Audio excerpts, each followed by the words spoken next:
तो चिया, जब आपने अपने क्लैट पीजी की प्रेपरेशन स्टार्ट की थी तो आपने सबसे फर्स्ट स्टेप क्या लिया था? और अगर आज एक बच्चा अपनी क्लैट पीजी की प्रेपरेशन स्टार्ट कर रहा है तो क्या आप सेम स्टेप रेकमेंड करोगे उसको? देखो, मुझे ऐसा लगता है कि मेरा आंसर हो सकता है थोड़ा सा ऑब्नॉक्शियस लगे, थोड़ा सा रूड लगे, लेकिन मैं तुमको बहुत ऑनेस्टली बता रही हूँ। अगर किसी बच्चे ने पढ़ाई की है 5 साल या 3 साल, जो भी उसने एलएलबी किया है, अगर उसने पढ़ाई की है तो CLAT PG is not at all difficult for them. मैं बहुत ऑनेस्टली बोल रही हूँ क्योंकि ओके, मैंने 15 से 20 दिन में पढ़ के एग्जाम दिया था।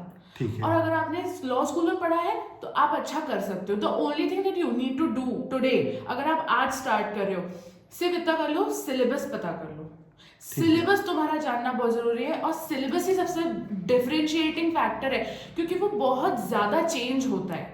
हाँ, इस बार भी जैसे क्लैट पीजी का एग्जाम हाँ, हुआ था तो बहुत सारे ऐसे क्वेश्चंस आए थे जिन पे क्लेम हुआ कि आउट ऑफ सिलेबस हैं। सिलेबस है। तो इस तरह की तो चीज़ें तो लेकिन उस हमेशा ही होती रहती हैं। लेकिन यू कांट क्लेम दैट। हाँ, आप आप एग्जाम सेंटर पे जाके एग्जामिनर को नहीं बोल सकते कि ये चीज़ तो आपके सिलेबस में ही नहीं थी। हाँ। नथिंग इज जस्ट और जस्टिस वाली चीज नहीं है, कोई हाँ। एंट्रेंस एग्जाम है भाई ये। It is meant to surprise you. ठीक आप ये है। सोच के ही मत जाओ कि आउट ऑफ सिलेबस कुछ नहीं आएगा। उससे बेहतर है कि आप पीवाईक्यूज का एनालिसिस करो, बहुत बढ़िया तरीके से एनालिसिस करो, और फिर उसके बेसिस पे पता करो कि कौन कौन से सब्जेक्ट्स आते हैं, और उनको वेटेज पे मत डिवाइड करो। उनको डिवाइड करो ऑन द बेसिस ऑफ कि कौन से सब्जेक्ट तुम्हारे पढ़े हुए हैं और कौन से सब्जेक्ट तुम्हारे नहीं पढ़े हुए हैं। ओके। और फॉर एग्जाम्पल, जैसा कि आपने बोला कि आपने लॉ स्कूल अच्छा पढ़ा होना चाहिए तो आप ज़्यादा अच्छा परफॉर्म कर पाओगे।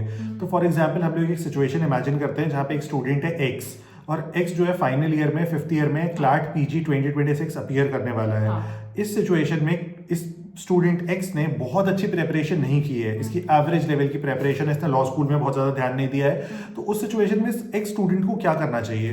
देखो, मैं आपको अपनी कॉलेज लाइफ के बारे में ठीक बताती हूँ, है। ठीक है। Okay. I was not a great student. मैं बहुत क्लियरली बोलूँ, मेरा SGPA वो जो था वो हाँ। 7 पे अटका हुआ था, जबकि टॉपर का SGPA जो है वो 8 आता था।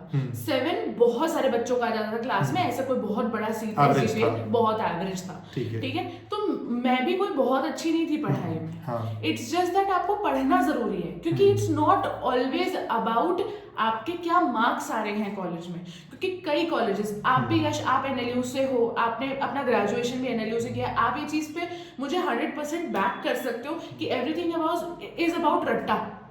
देयर इज नथिंग जो क्लैट पीजी जैसा पेपर करता है। क्लैट पीजी का पेपर इज नॉट अबाउट रट्टा एट ऑल। ठीक है। वो आपको ये समझना चाहता है कि आपके पास नॉलेज है कि नहीं, आप बिल्कुल बेसिक दिमाग लगा के आंसर कर पा रहे हो कि नहीं। तो अगर आप एवरेज स्टूडेंट हो तो भी आप क्रैक कर सकते हो। इट्स जस्ट दैट आपने पढ़ा है, एक्चुअली में पढ़ा है, क्लासेस अटेंड की है, बस।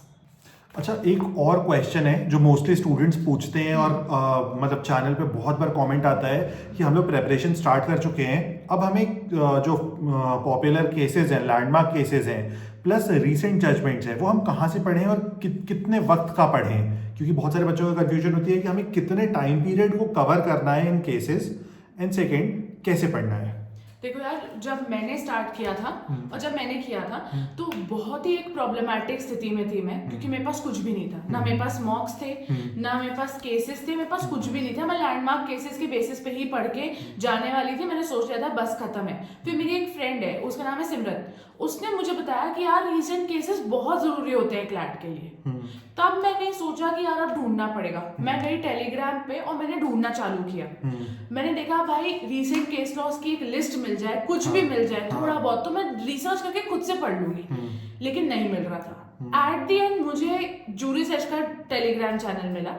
जूरिस एज, मैं सुदीप्ता सर से तभी फर्स्ट टाइम मेरी उनसे बात हुई थी। एंड मेरे को जब जूरिस एज का चैनल मिला तो वहां पे मुझे एक केस बुक मिली। That was the one and only resource I bought to study for PG। Okay, so would you recommend? I would recommend 100%, क्योंकि उसमें एकदम परफेक्ट रीसेट केसेस की लिस्ट मिल जाती है, एंड उसमें जो इंपॉर्टेंट चीजें पढ़ने को वो मिल जाती है। एंड इन केस एकदम अंत में भी क्या होता है, कभी कभी ऐसे केसेस आ जाते हैं जिनकी बहुत ज्यादा संभावना होती है कि वो आ सकता है पेपर में, तो यार ये लोग टेलीग्राम पे डाल देते हैं अपने। तो Telegram channel is also very good. अगर आप अच्छे से फॉलो कर रहे हो ना इस टेलीग्राम चैनल को, it's very good for you. और कितने वक्त तक के केसेस हमें पढ़ने चाहिए? फॉर एग्जांपल रिसेंट में कहाँ तक, किस ईयर से? लोग बोलते हैं 2 years का मैक्सिमम होता है, लेकिन मुझे लगता है 3 years। 3 years on safer side. Safer side, yes. ठीक है। एंड नेक्स्ट क्वेश्चन इज, जो कि आपने एक आंसर में मेंशन किया था कि आपने मॉक्स और लैंडमार्क एंड रिसेंट केसेस पे फोकस किया। तो पहली चीज़ तो, कोई बच्चा अगर आज प्रेपरेशन स्टार्ट कर रहा है, उसके पास 6 मंथ्स का टाइम है, तो इस 6 मंथ्स के टाइम में उसे किस फ्रीक्वेंसी से मॉक देना चाहिए और कितने टोटल नंबर ऑफ मॉक्स देने चाहिए? मैं तो मॉक्स के पीछे पागल हो गई थी, because I am a kind of a maniac person. मैं ऑनेस्टली बता रही हूँ, या फिर तो मैं बिल्कुल नहीं देती थी, या फिर तो अगर मैंने देना चालू किया तो पर मॉक मेरे को इतना एंजाइटी होती थी, इतना मैं ओवर थिंक करती थी हर चीज़ के ऊपर कि भाई मेरे इसमें मार्क्स कैसे कट सकते हैं यार, मेरा क्राइम तो सबसे बेस्ट है, मुझे इसमें तो फुल मार्क्स आने चाहिए, कोई क्वेश्चन ऐसा नहीं होना चाहिए जिसमें मेरे मार्क्स कट रहे हैं। और भाई मैं पागल हो गई थी। तो मैं क्या करने लगी थी कि हफ्ते में 4 मॉक्स दे रही हूँ, जो मुझे लगा कि it was very stupid. Honestly आपको हफ्ते में 2 मॉक्स देने चाहिए मैक्सिमम, और एकदम एंड में जब आपकी पूरी प्रिपरेशन हो गई है तब आप हफ्ते में 3 मॉक्स दो, MWF TTS जो भी आपको सही लगे। अच्छा, ओके। और मॉक्स के लिए मैं आपको ऑब्वियसली रिसोर्स नहीं पूछूंगा, क्योंकि सबकी अपनी अपनी प्रेफरेंस होता है, मुझे ऐसा लगता है। 100%। मुझे ऐसा लगता है कि मॉक्स जो होते हैं ना, वो आपको PYQs देने से स्टार्ट करना चाहिए, फिर उसके बाद मॉक्स देना चालू करना चाहिए। अच्छा, सबसे पहले PYQs, और कितने साल तक के PYQs 5 कवर करना चाहिए? लास्ट 5 years के PYQs पूरे कवर कर सकते हैं। ओके। एंड एक फर्दर मेरे को क्वेरी थी कि जब हम लोग क्लैट PG का प्रेपरेशन करते हैं, तो क्या क्लैट PG के साथ और कौन से एग्जाम्स कवर हो जाते हैं ऑटोमेटिकली? देखो, मुझे ऐसे लगता है कि अगर आप क्लैट PG की प्रिपरेशन कर रहे हो तो एलिट हो गया, ठीक है, LLM के लिए। Other than that IIT KGP आराम से निकल जाएगा, ILI बहुत आराम से निकल सकता है। ILI में एक्चुअली सिलेबस कम होता है, आप चेक करोगे सिलेबस बहुत कम होता है in comparison to CLAT. In comparison to CLAT. ठीक है, और काफी ILI इंपॉर्टेंट is पॉइंट है also, तो। हाँ, and ILI is also very good college, बहुत One of the अच्छा, best, one one of of the the best. best। And CUET का भी प्रिपरेशन हो जाता है। अगर आप क्लैट PG की प्रिपरेशन कर रहे हो तो आपकी इन सारों की प्रिपरेशन रहेगी, उसके लिए अलग अलग कुछ करने की जरूरत नहीं पड़ती है। एक और चीज उसके अलावा, क्योंकि CLAT PG is also taking PSU वाले बच्चे ना, देयरफॉर जो गवर्नमेंट लॉ ऑफिसर के भी एग्जाम्स होते हैं ना, जैसे IBPS वगैरह, उसकी भी मतलब आप समझो 50% से 60% प्रिपरेशन हो जाती है आराम से। अच्छा, ओके। हाँ। सो ये मल्टीफोल्ड बेनिफिट्स लेके आएगा हाँ, क्लैट PG हाँ, सारे स्टूडेंट्स हाँ, के लिए। हाँ। Okay, okay.